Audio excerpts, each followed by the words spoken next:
Bismillahirrahmanirrahim. Assalamualaikum warahmatullahi wabarakatuh. Untuk farmakologi kemarin tentang mekanisme aksi obat ya secara umum. Jadi kalau Pak Iwan itu kan terkait dengan reseptornya ya. Nah, nanti silahkan untuk dipelajari secara mendetal. Dan interaksi obat di saya itu juga secara umum, farmakokinetik dan farmaseutika dan farmakodinamik ya. Nah, interaksi obat sebelumnya, interaksi obat itu apa sih ya? Jadi interaksi obat itu adanya perubahan aktivitas farmakologi suatu obat dengan adanya pemakaian bersama obat lain, makanan, atau kondisi lingkungan tertentu. Nah, interaksi obat sendiri itu bisa meningkatkan efek, mengurangi efek, ataupun meningkatkan toksisitas atau keracunan ya di situ. Maksudnya toksisitas itu. Kemudian semakin banyak jumlah obat yang diberikan ke pasien, maka resiko terjadinya interaksi obat itu juga akan meningkat ya. Nah, paham ya? Interaksi obat. Jadi kalau kita minum obat pada waktu perut kosong ya, artinya obat itu diminum tidak setelah makan. Habis makan kita langsung minum obat itu tidak ya. Nah, kalau obat tunggal diminum saja ya, seperti itu bukan namanya interaksi obat. Nah, interaksi obat di sini interaksi ketika kita minum obat, habis itu terus makan, situ ya. Nah, itu akan timbul suatu interaksi di situ. Jadi interaksi obat itu tidak hanya obat dengan obat, tetapi juga obat dengan makanan, obat dengan kondisi lingkungan tertentu ya. Nah, itu untuk interaksi obat sendiri itu bisa meningkatkan efek, mengurangi efek, atau meningkatkan toksisitas. Jadi interaksi obat itu tidak selalu merugikan. Jadi Anda harus atau kalian harus melihat dulu interaksi obatnya seperti apa. Apa merugikan efek atau mengurangi efek. Nah, itu ya menguntungkan atau tidak menguntungkan, menguntungkan atau merugikan. Nah, kalau meningkatkan toksisitas kan jelas akan merugikan pasien kan ya di situ. Nah, ketika orang itu pergi ke rumah sakit atau katakanlah pergi ke klinik atau pergi ke puskesmas, di situ kan tidak hanya menerima satu macam obat ya. Jadi misal sakit ada ya seorang nenek ya datang ke klinik ya, dia mengeluhkan pusing, ya badan menggigil, gemetar, terus nyeri. Nah, otomatis pemberian obat itu berdasarkan simptomatik kan, gejala atau tanda-tanda dan gejalanya ya. Jadi apa? Panas, demam, kasihlah paracetamol, nyeri, kasihlah acetaminophen ya. Terus kemudian menggigil, kasihlah flu katakanlah ya. Kasihlah obat itu. Kemudian menggigilnya kan cukup dengan nyeri kan ya di situ. Nah, jadi ketika orang datang ke rumah sakit itu tidak hanya diberikan satu macam obat, mesti diberikan dua bahkan sampai 5 macam obat ya di situ. Makanya resiko terjadinya interaksi obat itu juga akan semakin besar. Selain itu, minum obat itu juga kadang bersama dengan makan dan nah kalau nenek-nenek kan mesti kalau minum obat itu harus makan terlebih dahulu biar lambungnya nggak sakit seperti itu ya. Padahal persepsi di situ itu salah kaprah ya di situ karena ada beberapa obat yang absorpsinya akan dipengaruhi oleh adanya makanan di situ. Nah, kalian harus paham ya mana obat yang absorpsinya dipengaruhi oleh makanan dan mana yang tidak di situ. Nah, itu kemudian tadi saya katakan bahwa interaksi obat itu tidak selalu merugikan.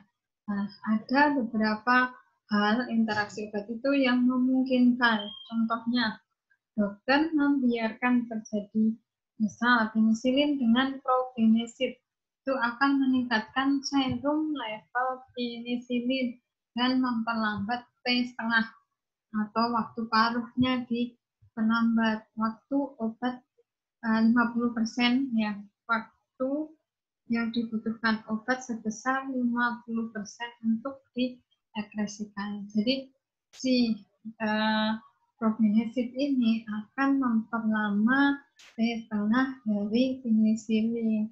Nah, kalau memperlama, otomatis kan efeknya juga akan lama di situ ya.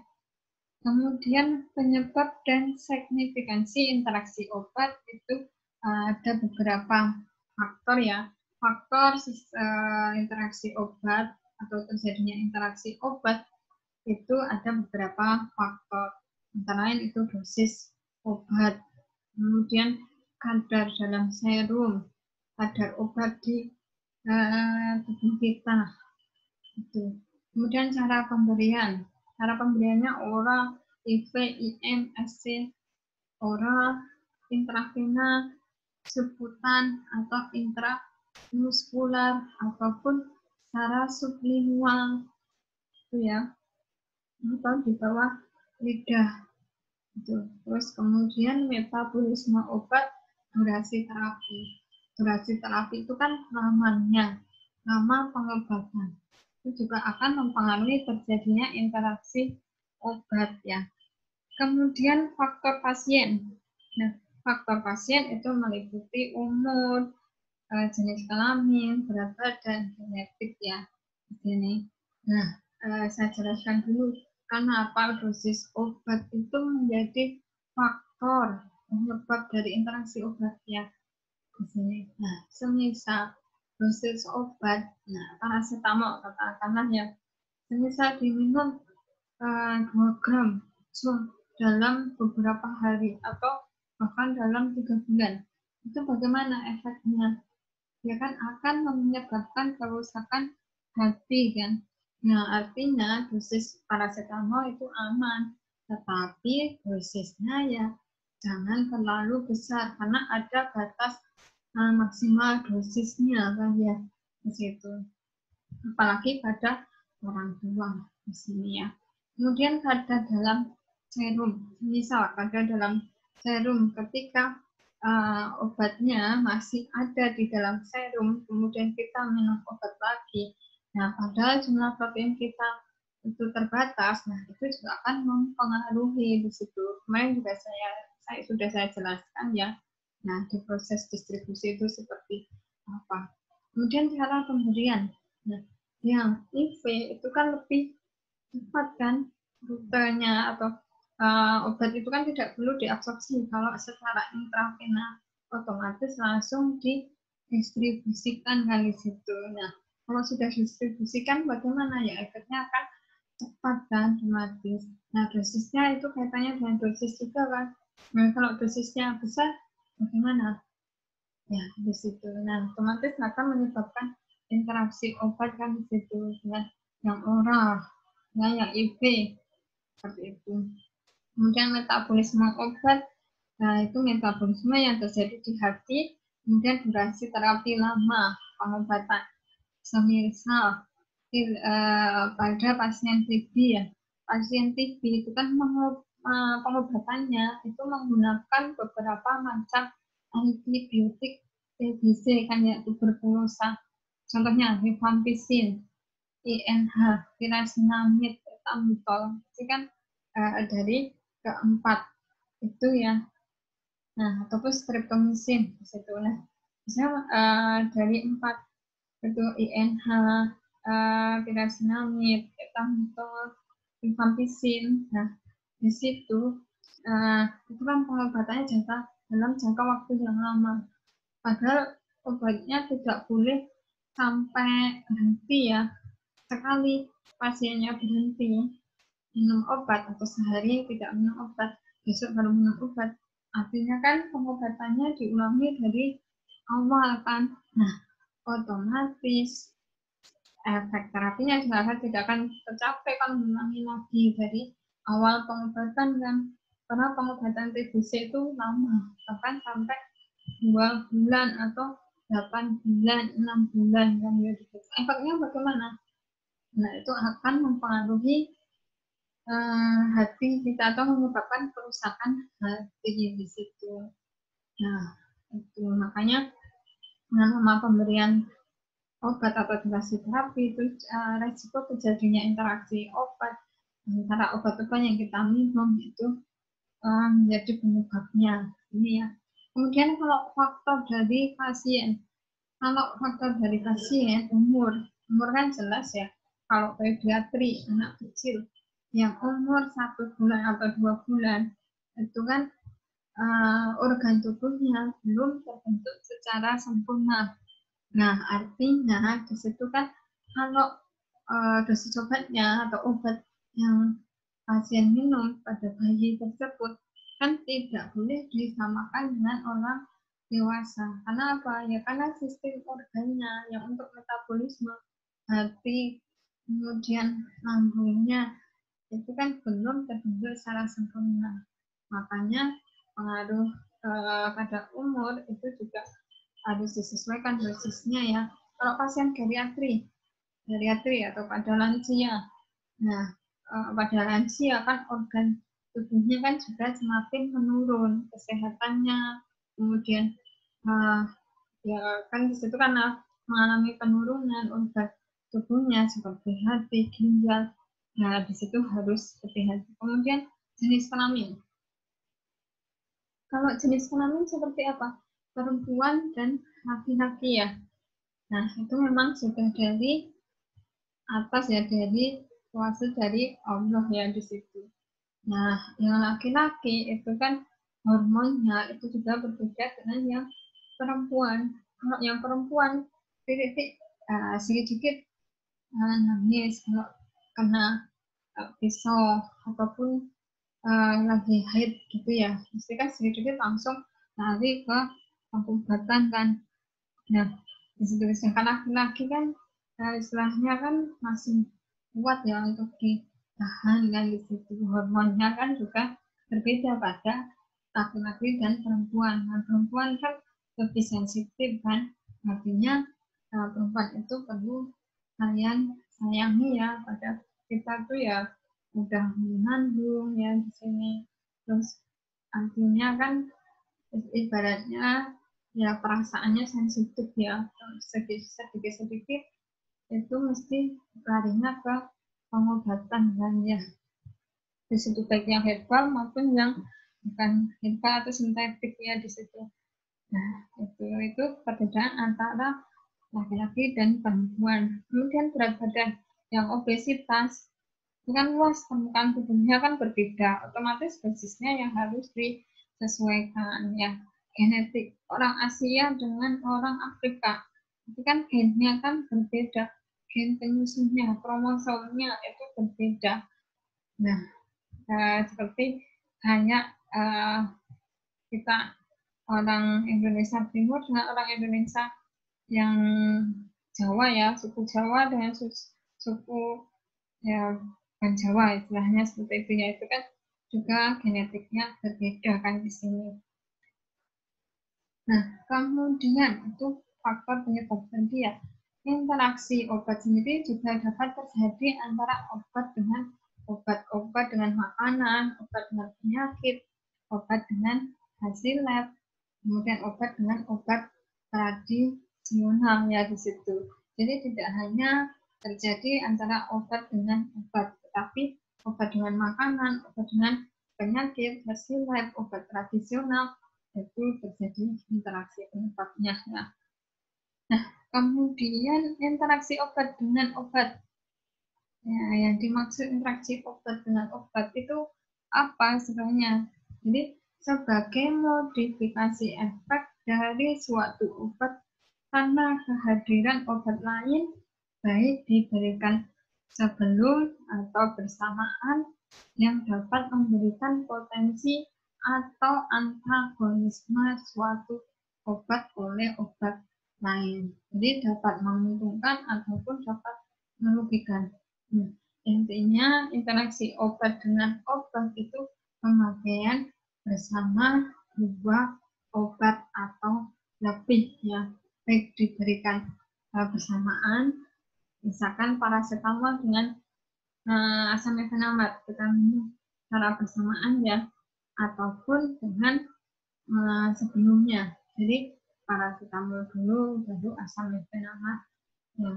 Nah itu interaksi obat dengan obat ya, yang memberikan potensi tentang agonisme potensi atau antagonisme, artinya yang meningkatkan efek atau mengurangi efek ya, bisa merugikan ataupun menguntungkan situ.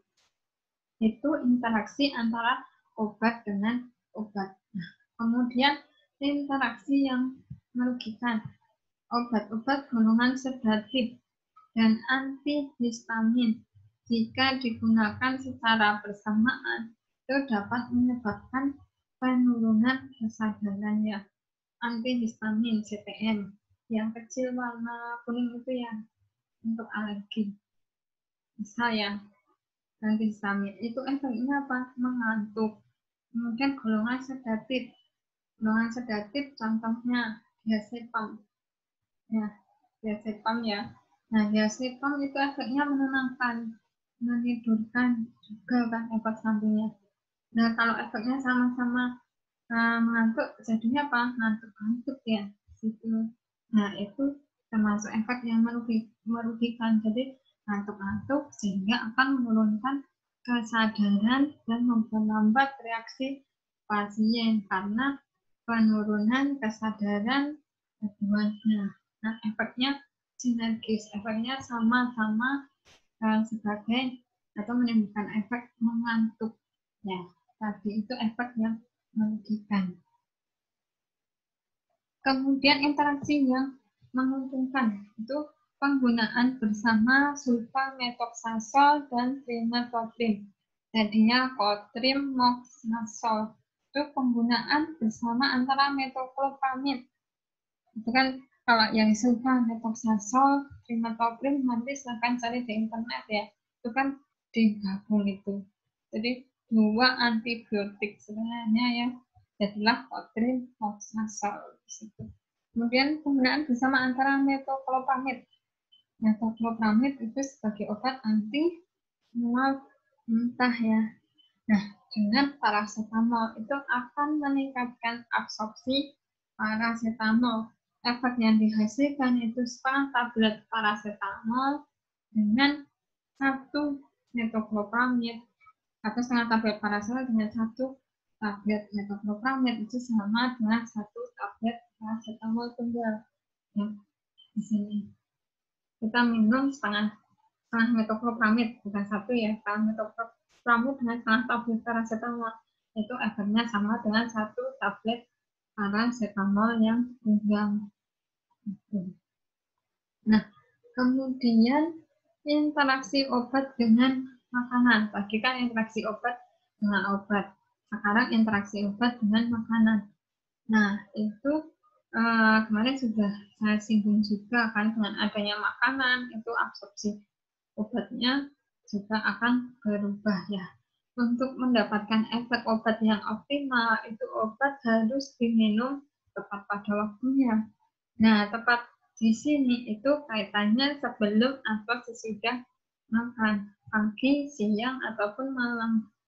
Nah, karena apa? Karena ketika minum obat bersama dengan makanan, itu akan mempengaruhi efeknya.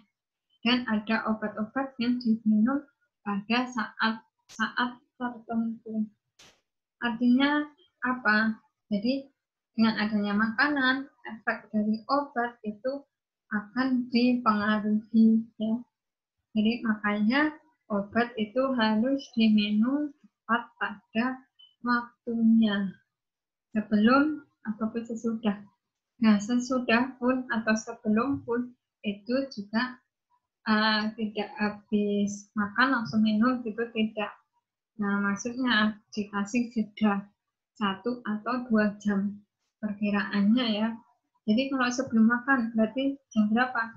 1 atau 2 jam sebelum makan. Nah, setelah minum obat ya jangan langsung makan.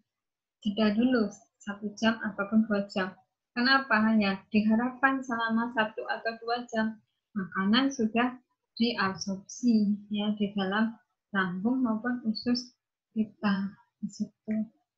Itu kalau sesudah sama saja, berarti 1 atau 2 jam. Nah, kemudian kalau waktu pagi, siang, sore, atau malam ya, pagi ketika minum obat jam 7, artinya ya 1 jam 7. Jadinya berapa ya? 8 jam kan, jam 7. Kemudian jam berapa? 7, 7, 8, 9, 10, 11, 12, 13, 14. Minum jam 2. Nah, sudah 8 jam lagi, minum jam 10, kasih alarm. Jadi jangan jam, misal ya jam 7, terus jam 12 minum obat, terus jam 5 minum obat. Nah, itu sebenarnya efeknya kan masih ada kan efek obat sebelumnya di situ. Nah, nanti efeknya akan meningkat, bisa merugikan dan menguntungkan di situ maksudnya. Jadi kalau pagi, siang, sore ya berarti kan sudah 8 jam ya. Itu. Kemudian contoh dari interaksi obat dengan makanan. Nah, antibiotik eritromisin atau amoxicillin dan paracetamol itu akan diserap lebih baik jika tidak ada makanan. Atau obat phenytoin, propranolol, itu akan terbantu penyerapannya jika ada makanan, sehingga diminum sesudah makan. Kalau ada makanan ya berarti habis makan langsung minum obat tersebut ya. Itu propranolol. Nah, paracetamol sendiri itu jangan diminum bersama makan juga ya, karena akan absorpsi dari paracetamol itu akan dipengaruhi oleh adanya makanan. Artinya kalau absorpsinya dipengaruhi, efeknya juga tidak akan tercapai atau kurang bisa tercapai, ya berefek, tetapi efeknya tidak maksimal. Nah, kemudian interaksi obat dengan penyakit. Interaksi yang terjadi jika suatu obat itu dapat menyebabkan suatu penyakit. Nah, contoh beberapa obat tertentu yang dapat mengiritasi lambung sehingga akan menyebabkan tukak lambung atau memperparah sakit. Nah, contoh NSAID ya. Nah, biasanya kan Bombay itu sering berikan, ini kan Voltardek, isinya natrium diklofenak di situ. Nah, obat-obat NSAID ini dia akan menghambat COX-1 ya, yang berperan dalam terjadinya tukak lambung kan di situ, efek sampingnya itu ke tukak lambung. Nah, jadi perlu di sini kalian ketahui ya. Jadi interaksi obat dengan penyakit itu maksudnya karena penggunaan obat itu bisa menyebabkan suatu penyakit ya. Contohnya ya golongan NSAID, Voltardek atau natrium diklofenak yang tadi ya. Itu bisa menyebabkan tukak lambung apapun mah ya di sini, atau akan memperparah sakit mah. Nah, kemudian interaksi obat dengan hasil lab. Nah, penggunaan obat itu dapat mempengaruhi hasil lab. Contoh, pada pemberian kortikosteroid itu akan menurunkan jumlah eosinofil. Nah, interaksi obat ya. Jadi setelah minum kortikosteroid, ya jangan apa? Ya jangan minum atau jangan melakukan pengecekan lab. Nah, nanti akan mempengaruhi jumlah eosinofilnya, menurunkan jumlah eosinofil. Contoh kortikosteroid, contohnya apa? Dexamethasone, methylprednisolone, itu ya. Kemudian adrenalin itu akan meningkatkan jumlah leukosit dan trombosit. Nah, pemberian transfusi darah itu jelas akan menyebabkan atau menyulitkan pembacaan morfologi sediaan apus darah ya. Nah, antikoagulan ataupun heparin itu juga dapat mempengaruhi hasil pemeriksaan hemostasis. Interaksi obat dengan obat herbal ya. Nah, jadi obat pun juga bisa berinteraksi dengan obat tradisional. Karena apa? Obat tradisional itu mengandung lebih dari satu komponen metabolit ya, metabolit sekunder. Nah, kalian tahu tanaman daun teh aja, teh atau teh yang sudah dibuat dalam sediaan teh ya. Nah, dalam sediaan teh di situ itu kan juga mengandung senyawa kan. Nah, karena senyawa di sini itu akan mempengaruhi obat yang makanya tidak disarankan atau kalau minum obat itu jangan menggunakan teh ya, karena apa? Karena teh itu mengandung tanin ya di situ. Nah, di situ perlu kalian perlu pahami ya. Jadi kalau misal ada nenek kalian atau mbah ataupun kakak ataupun ibu yang minum obat bersama teh, nah itu akan mempengaruhi absorpsi obat, akan membentuk elat juga ya karena adanya senyawa tanin. Nah, nanti coba cari metabolit sekunder itu apa. Tanin, saponin, flavonoid ya. Nah, makanya minum obat jangan bersama teh ya. Itu minumlah obat dengan air putih. Kalau dengan pisang, boleh tidak? Itu pun juga sama, karena di dalam pisang itu mengandung kalsium, kalium, ya, kalsium ya, terutama yang paling banyak itu. Nah, itu juga akan mempengaruhi kan ya. Kalau minum obat sebagai tambah ini obat osteoporosis, kira-kira bagus enggak? Nah, efeknya kan kembali lagi bisa menguntungkan dan bisa merugikan di situ ya. Nah, itu pemanfaatan obat herbal bersama dengan obat modern itu harus hati-hati karena dapat terjadi interaksi antara keduanya, herbal dengan obat yang lebih rumit dibandingkan dengan sesama obat modern ya. Karena tadi kandungan senyawanya di dalam obat tradisional itu tidak hanya satu, tidak hanya tanin, tadi yang metabolit sekunder tadi. Nah, mesti mengandung saponin, flavonoid, alkaloid di situ ya. Kemudian ini contoh interaksi obat dengan obat herbal. Bawang putih, nah dengan warfarin itu akan menurunkan level pembekuan darah ya di sini. Nah ini bisa dilihat di sini bawang putih dengan warfarin, lower blood level. Ya.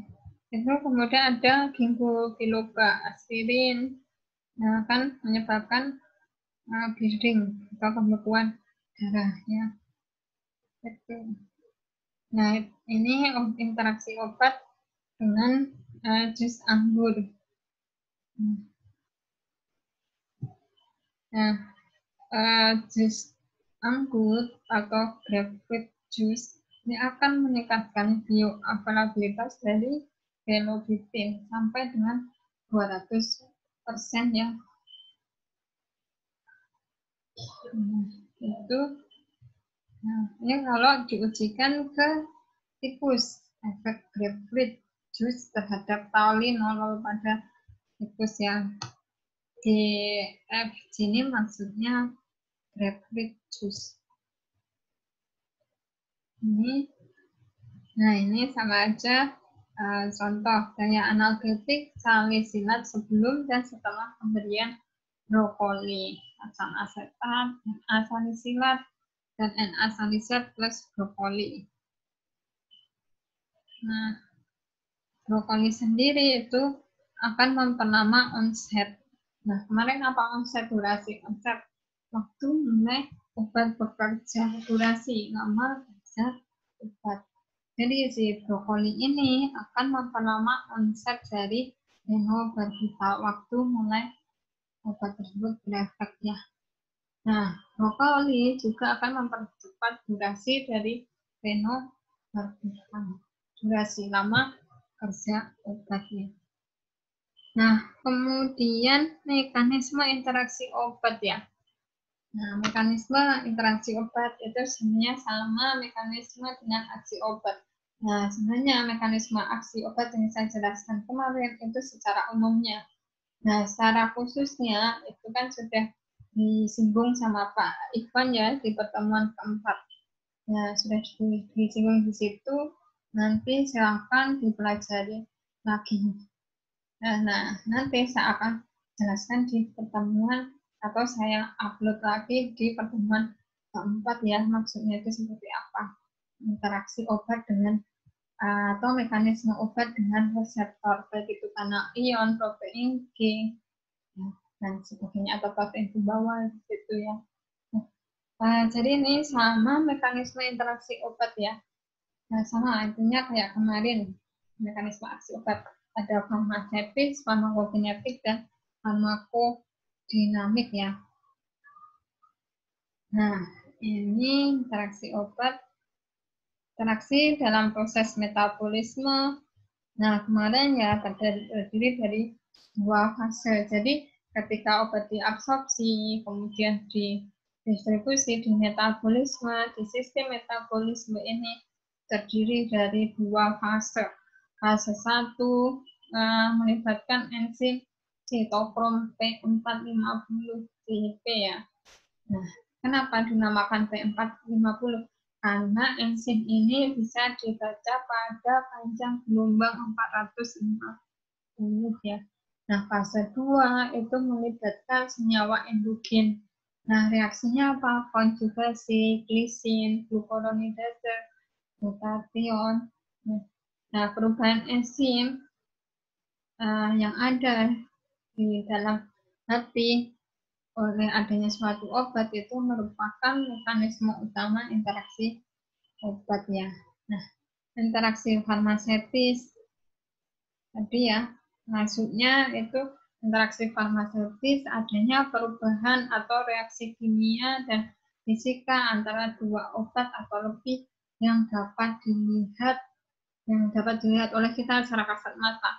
Jadi ketika kalian mencampurkan antara aminopilin dimasukkan di dalam drip atau di dalam infus, nah itulah terjadinya interaksi. Ada endapan, kegaduhan atau perubahan warna atau pengeluaran gas atau enggak ketika aminopilin dicampur ke dalam infus ya.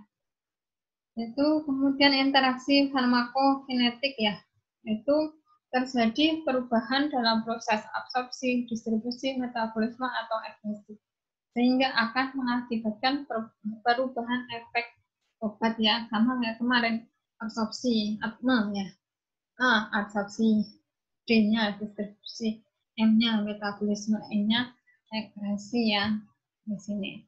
Nah, ini interaksi dalam proses absorpsi ya, adanya perubahan pH, waktu pengosongan lambung, kemudian motilitas saluran cerna, ada interaksi langsung ya. Nah, interaksi langsung itu terbentuknya helat antara tetrasiklin dengan ALNGCA ya. Di situ yang antasida itu kan ALOH, MGOH ya.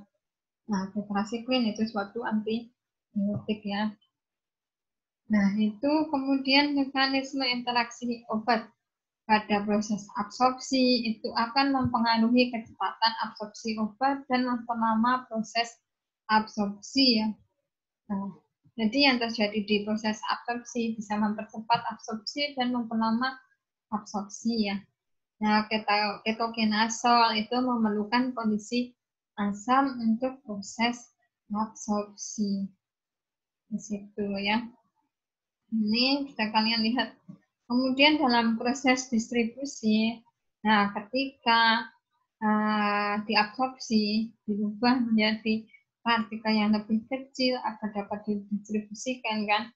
Makanya obat di dalam darah atau di tubuh kita dari dalam darah kan itu akan berikatan dengan protein plasma. Nah, obat asam itu akan berikatan dengan albumin, sedangkan obat basa ya akan berikatan dengan alfa glikoprotein. Sehingga kalau protein di dalam tubuh kita jumlahnya terbatas, nah kemarin saya jelaskan kan menjadi obat bebas di situ. Ya contohnya meningkatnya efek toksin warfarin atau obat hipoglikemik karena pemberian bersama dengan fenilbutason ataupun acetosa. Makanya hati-hati. Misal hipoglikemik, contohnya ya gliptenitamid, ya metformin, gitu. Jangan diberikan bersama dengan acetosa. Ya, itu akan meningkatkan efek toksik. Nah, yang pada proses metabolisme ya ini sebenarnya.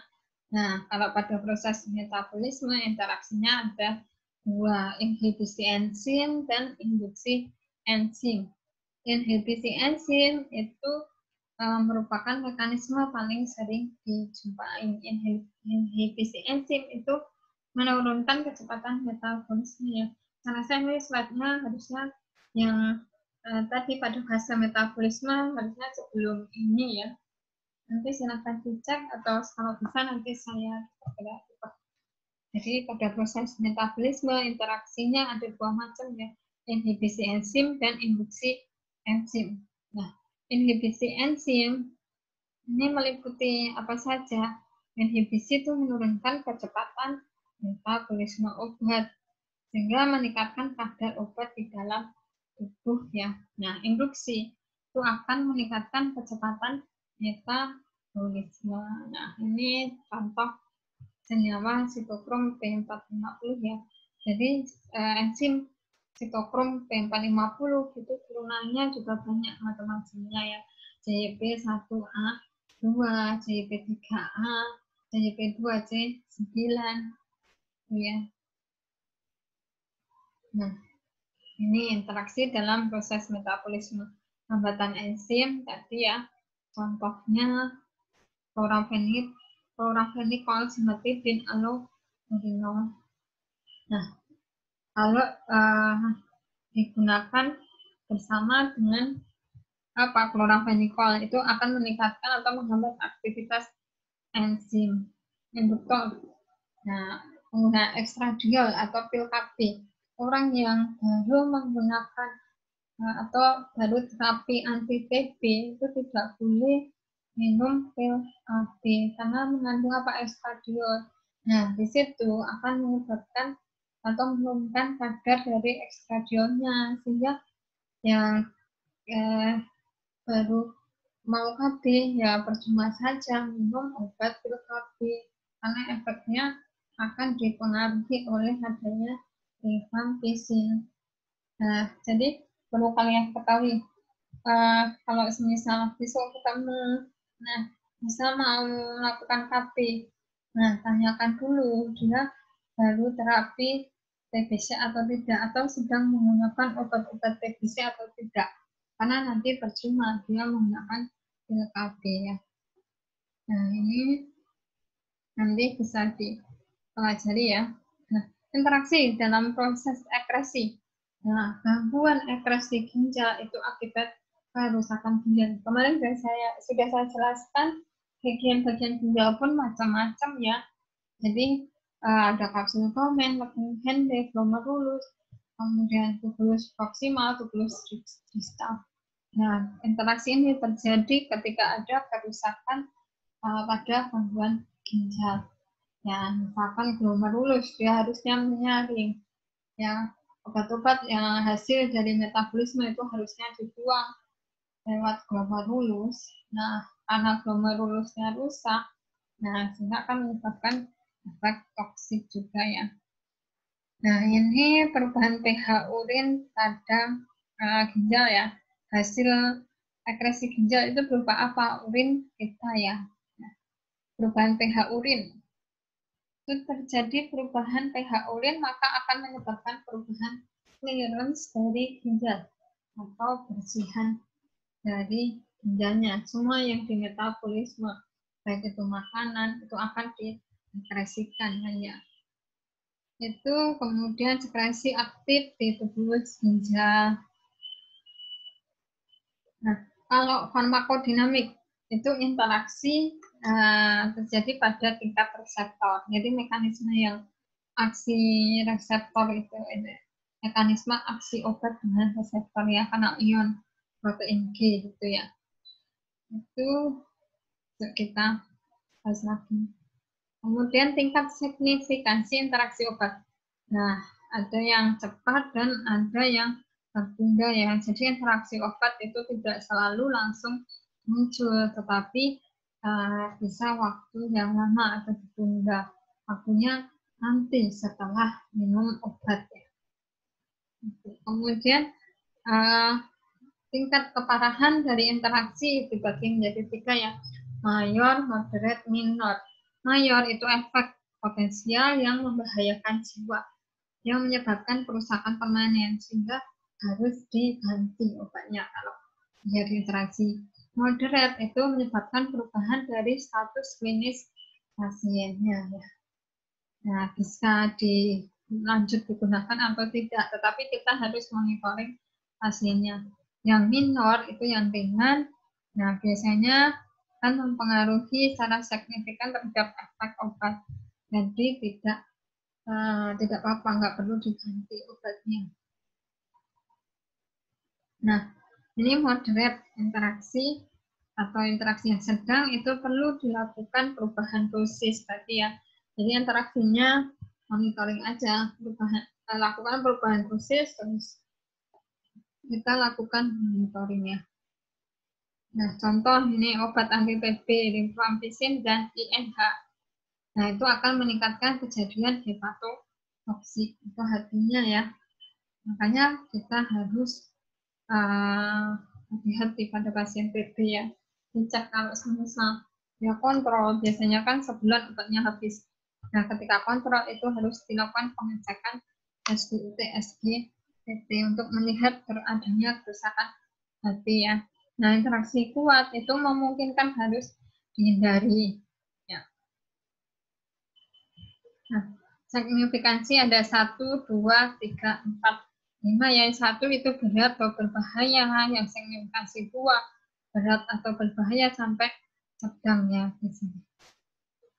Oke, sekian dari saya, semoga bermanfaat ya. Cuma kalian harus belajar lagi ya. Saya hanya menjelaskan secara ini ya saja, tetapi untuk selanjutnya silahkan pahami benar-benar ya di sini. Dan kemudian untuk yang pertemuan yang mekanisme aksi obat itu silahkan dicari bagaimana mekanisme aksi obat di tingkat reseptor ya. Ini jaga kesehatan, jangan keluar kalau semisal tidak penting ya, karena yang tahu kondisi kita itu hanya kita sendiri kan ya. Nah, sampai kecapean atau stres karena akan menurunkan imunitas kita ya. Itu sekian dari saya, semoga bermanfaat. Assalamualaikum warahmatullahi wabarakatuh.